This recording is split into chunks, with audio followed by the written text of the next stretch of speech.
Happy Thanksgiving. It is very good to be here with you again at the Thanksgiving service. My name is Shanta Premawardhana. I am the president of Omnia Institute for Contextual Leadership, a global peacemaking network based right here in Chicago. I've been a long-time Hyde Park resident and former pastor of Ellis Avenue Church. Today, instead of the normal sermon, we'd like to invite you to listen to a conversation between members and leaders of Interfaith Peacemaker Teams. These are teams that Omnia Institute organizes around the world. They are from different countries and different religions. But I want to begin by telling you where we will end, by asking you for a Thanksgiving commitment, and that is to recognize and live out and promote interdependence. Interdependence is the African concept of Ubuntu. I am because you are. It is the Indian concept of Namaste. The divine in me greet the divine in you. It is the opposite of the attitude of supremacy, which is so widespread and destructive. Interdependence is in the spirit of thanksgiving. We give thanks because we have received something undeserved. It is a posture of humility rather than arrogance. It is an acknowledgement that we are all in this together. So let me first introduce to you my colleague Soraya Deen, who coordinates our women's initiatives and partnerships. Soraya is a Muslim, and she is a community organizer passionate about dismantling patriarchy, particularly in religion. Thank you, Shanta. After COP26, the Climate Change Conference in Glasgow, this conversation is particularly salient, but our colleagues have been dealing with these struggles for a long time. In the recent past, we have seen courageous, powerful activists like Greta Thunberg challenge world leaders to take immediate action for climate change mitigation. We start our conversation with the youngest person in our group. She is perhaps the most passionate about this. Jana Aty is also a Muslim and a high school junior from Dubai in the United Arab Emirates. Jana, in Glasgow, there were protests that drew hundreds of thousands of people. A BBC correspondent said that those who were negotiating for the governments were mostly older men, while those who were organizing in the streets were mostly younger women. I think you would fit right there, wouldn't you? Jana, can you speak to the passion with which you and your friends come to this conversation? Thank you, Soraya. Yes, my friends and I, like many other young people, are very passionate about climate change. We are very concerned about the issues that certain stakeholders are making about the environment, which are directly affecting our future and not theirs. They are taking baby steps and not the quantum leaps that are needed to tackle the issue. Having conversation in conferences like COP26 is essential, but we know the facts, we know the science, now it's up to responsibility. If leaders continue to make irresponsible choices and neglect the facts, then we will have to continue to fight. I recently completed my Omnia training. I'm clear about my self-interest, and I will use those skills to help me and other young people to reach our vision to do with the climate. We need a great deal of power, and we need to find strong allies. For example, it would be nice to collaborate with people of the similar age range in the US. Interdependence means understanding why we are all in this together and keeping each other accountable. Thank you. Thank you, Jana. Yes, the issues are urgent, but for the movement to be sustained, it must be deeply rooted in local communities. That is what we do at the Interfaith Peacemaker Teams. And today we have 166 of them in 4 countries, Nigeria, Uganda, Sri Lanka, and Bangladesh, and maybe soon in the Emirates as well. Each team has 20 religious leaders, clergy and lay, women and men, young people. They are tough, no-nonsense kind of leaders. They are focused on the task ahead. They collaborate with each other, they build power, and act strategically on issues that arise from the grassroots of their communities. You know, we in Chicago should be proud. The training is based on two disciplines initiated and developed right here. The discipline of interreligious dialogue, which began with the Parliament of the World's Religions, which met at the Columbian Exposition in 1893, right here.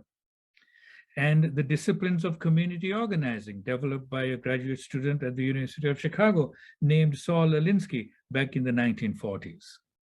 Omnia's Interfaith Peacemaker Teams combine these two disciplines.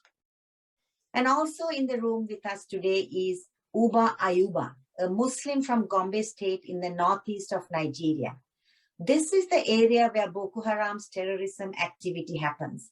This is the area where Chibok girls were kidnapped a few years ago, and many other students after that. Large numbers of people are killed and villages are burned. A few years ago, a Muslim and a Christian coming together to do anything by itself was unheard of. Decades-long animosities have kept these communities apart. But today, due to the work of Omnia, Christians and Muslims are collaborating, building power, and are achieving successes. Violence has visibly reduced, but the effects of climate change are serious in Gombe state and other parts of Nigeria's northeast. Uba, can you tell us what's happening in Gombe state in regard to climate change? Thank you, Soraya. Yet let me say two things about the effect of climate change. First, the Savannan desert is expanding because of the climate change. So more and more cattle herders are migrating southward.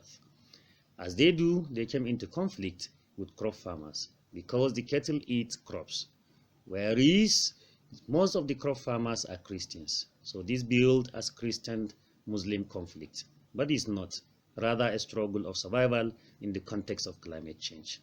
Secondly, 80% of people who live in this area of Gombe go to our villages at weekend and at rainy season. For many people, their food for the year comes from the produce and grain they cultivated. But farming today is challenging. The topsoil is becoming more arid. There isn't enough water for irrigation. It's a serious problem. This means a lot of people don't get enough food. Muslims affirm that Allah is the creator and sustainer of all the world. By Allah, immense mercy, we have been given fertile land, fresh air, clean water, and the good things on earth. It is our responsibility to act according to the example of Prophet Muhammad, peace and blessing be upon him. The right of all living beings that prohibited the killing of living beings for sport, guided his companion to conserve water even in washing, ablution for prayers, and forbade cutting down trees in the world of Al-Hadith. The world is sweet and verdant, and verily Allah has made you stewards in it.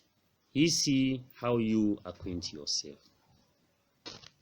So, Uba, what you are saying is that we haven't been good stewards and Allah will look to see how we are going to get out of that predicament? Let's ask our colleagues from South Asia. Retired Anglican Bishop Kumara Illangasinghe, who is our national coordinator in Sri Lanka. We have 39 IP teams in many parts of the island, especially in communities where the whole community has been devastated with the 26-year-long war, and in other economically marginalized communities. And in those communities, many people are daily wage earners. When COVID-19 came, it hit us very badly. And from early in the pandemic, the country went into lockdown. Daily wage earners couldn't work. And that meant that our IP team members and their families were going hungry. We realized that there is no quick answer for this, that COVID-19 here was to stay for a long time. It's almost 20 months now. 5 of our IP teams that are in the same area, they decided that they will create a home agriculture project. We asked the local Buddhist temple, and they were extremely helpful. And they encouraged the people to come together and work. So the IP team, with the help of the all the other experts was able to develop a sustainable agriculture project. Organic farming, they created a nursery. Within a few months, IPT members were able to take seedlings and vegetables and jams and plant them in their own backyards. Today, such produce from their own backyards provides supplementary food for them. But not only that, we use that nursery to teach our people about how to care for the earth. And we've used the opportunity for planting trees as well. For me as a Christian, I'm compelled to be the best steward that I can be of God's creation. God has created this earth and given us human beings that responsibility. My Christian faith also compels me to be interdependent, which is the opposite of supremacy. The deeper we understand that and live by it, creation will benefit. That's the Christian perspective. Isuru Ranaweera, one of our IP team leaders, is a Buddhist. Isuru, what do Buddhists have to say about this? Thank you, Bishop. Well, unlike you and our Muslim friends, Bishop, we Buddhists don't think about the world as created since there is no creator. Buddhists affirmed that the world evolved long before Darwin did. For Buddhists, everything is interdependent. In a discourse about dependent origination, the Lord Buddha taught about how one thing arises from another, and that gives rise to yet another. Everything is connected, and the notion of supremacy that Dr. Shanta talked about, Buddhists have a very good answer to that too. At the bottom rung of the dependent origination ladder is ignorance. That is, the lack of awareness about reality. For example, that everything is interdependent. Ignorance gives rise to greed or craving.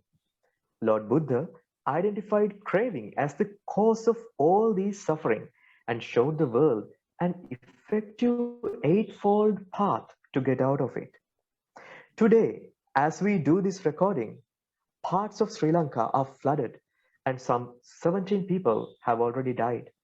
Hurricanes are much stronger now and floods are much greater because the ocean waters are becoming warmer. Greed somewhere in the past, in some place in the world, which led to some kind of plunder, as the bishop said, of the earth's resources. And this flood will give rise to other things that we don't know of yet.